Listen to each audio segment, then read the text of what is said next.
बिना के बजहिया सातो सुर के रचैया, हंस पे सवार होके आजा मोरी मैया, हंस पे सवार होके आजा मोरी माई हो। बिना के बजहिया सातो सुर के रचैया, हंस पे सवार होके आजा मोरी मैया। बिनती हजार करतानी सुनिए मैया शारदा भवानी, बिना के बजहिया सातो सुर के रचैया, हंस पे सवार होके आजा मोरी मैया। बिना के बजहिया सातो सुर के रचैया, मसियार कला सीतामढ़ी सुर के रचैया, हंस पे सवार होके आजा मोरी मैया। जेकरा पे माई राउर कृपा हो जाला, गुनी और ज्ञानी बनी जग में पूजाला, गुनी और ज्ञानी बनी जग में माई हो।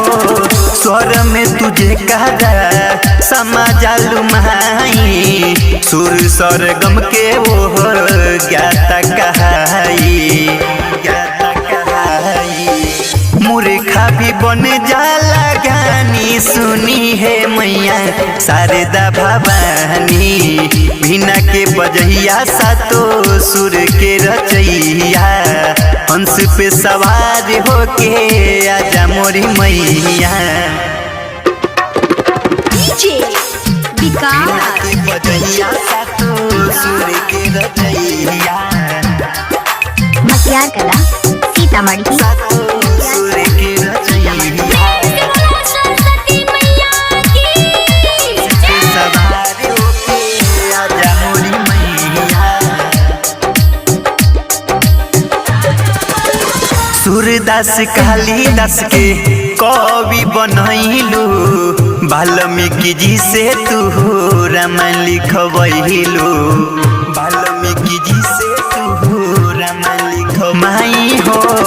रामचरित मानस के कर दिहले रचना, तुलसीदास के जब कलम में समैलू, कलम में समैलू।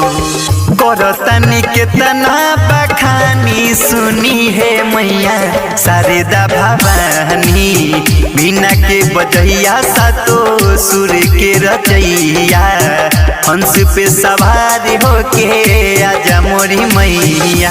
सहर्ष रिकॉर्डिंग स्टूडियो भूतही चौक सीतामढ़ी।